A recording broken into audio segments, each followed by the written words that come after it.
Hello friends, welcome to the my study channel Express Academy पर आपका स्वागत है। आज के इस वीडियो में हम सीखेंगे कक्षा 7 अध्याय 10 विद्युत धारा और इसके प्रभाव के बारे में। जितना ऑब्जेक्टिव क्वेश्चन है, आज इसी से संबंधित इस क्वेश्चन पर डिस्कशन करेंगे। तो बिना समय देर किए हुए आज के इस सेशन को शुरुआत करते हैं।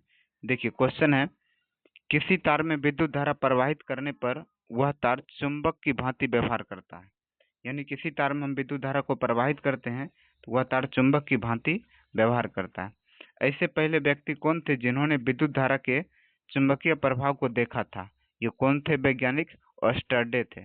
अगला प्रश्न कहता है, अगला प्रश्न है, विद्युत फ्यूज का उपयोग लघुपथन को रोकने के लिए किया जाता है। यानी घर में जो हम फ्यूज को लगाते हैं वो विद्युत में शॉर्ट सर्किट नहीं लगे, इससे बचने के लिए हम विद्युत फ्यूज का प्रयोग करते हैं।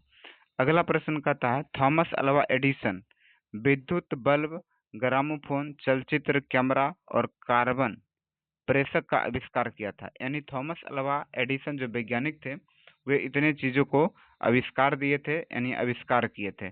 अगला प्रश्न कहता है, विद्युत सेल के प्रतीक एवं लंबी रेखा किस टर्मिनल को निरूपित करता है? तो धन टर्मिनल को निरूपित करता है।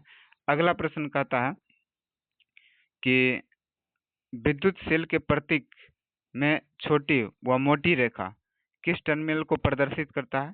तो ऋण टर्मिनल को प्रदर्शित करता है।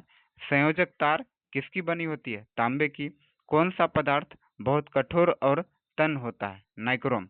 अगला प्रश्न कहता है, विद्युत सेल में कितने टर्मिनल होते हैं? 2 टर्मिनल होते हैं। अगला प्रश्न है कि सेलों को संयोजित किया जाता है। धन टर्मिनल को ऋण टर्मिनल से संयोजित करते हैं।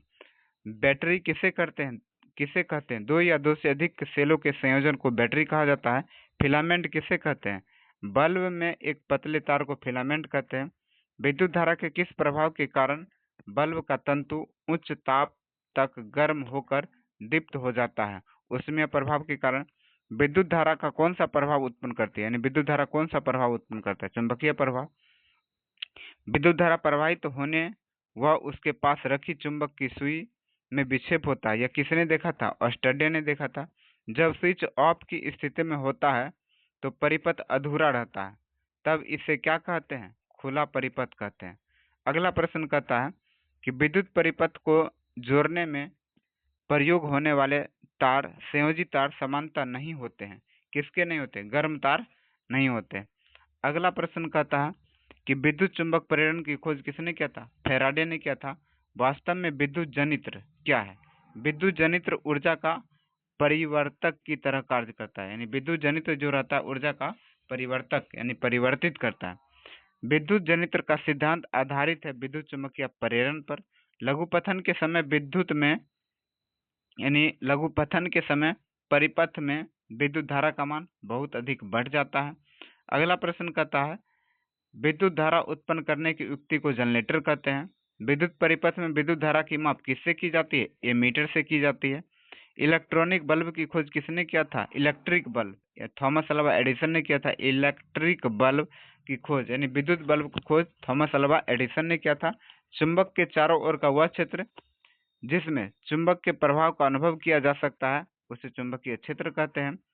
चुंबक। अगला प्रश्न कहता है, चुंबकीय सुई किस तरफ संकेत करती है? उत्तर की तरफ। चुंबक बनाने के लिए किस पदार्थ का व्यवहार किया जाता है? नरम लोहा का उपयोग किया जाता है। अगला प्रश्न कहता है, फैराडे का नियम संबंधित है विद्युत अपघटन से। जब किसी तार से होकर विद्युत धारा प्रवाहित होती है तो प्रत्येक बार कंपास की सुई में विक्षेपण होता है। इस विक्षेपण पर सर्वप्रथम किसका ध्यान गया था? ऑस्टरडे का ध्यान गया था। अगला प्रश्न कहता है, अगला प्रश्न है, कौन सा उपकरण परिपथ में विद्युत धारा का पता लगाता है? गैल्वेनोमीटर पता लगाता है। कौन सा उपकरण विद्युत चुंबकीय प्रेरण की घटना पर आधारित है? जनरेटर। फ्यूज में प्रयुक्त होने वाले तार की क्या विशेषता होता है? इसका होता है विशेषता कि उच्च प्रतिरोधक शक्ति और निम्न गलनांक होता है। विद्युत परिपथ कनेक्शन कितने प्रकार के होते हैं? 2 प्रकार के होते हैं। विद्युत परिपथ की लघुपथन अथवा अतिभारण के कारण होने वाले हानि से सुरक्षा करने वाला युक्ति कौन है? फ्यूज है। अगला प्रश्न कहता है विद्युत चुंबक बनाने के लिए किस पदार्थ का उपयोग किया जाता है? नरम लोहा का उपयोग करते हैं। अगला प्रश्न है विद्युत चुंबक बनाने के लिए वही नरम लोहा का प्रयोग करते हैं। विद्युत फ्यूज आधारित है। विद्युत फ्यूज किस पर आधारित है? विद्युत धारा के ऊष्मीय प्रभाव पर। विद्युत फ्यूज यानी विद्युत परिपथ में विद्युत फ्यूज जोड़ा जाता है कौन सा तार में? तो जीवित तार में या जिससे विद्युत धारा प्रवाहित होती है उस तार में। विद्युत फ्यूज किस मिश्र धातु का बना होता है? तो सीसा और टीन का बना होता है।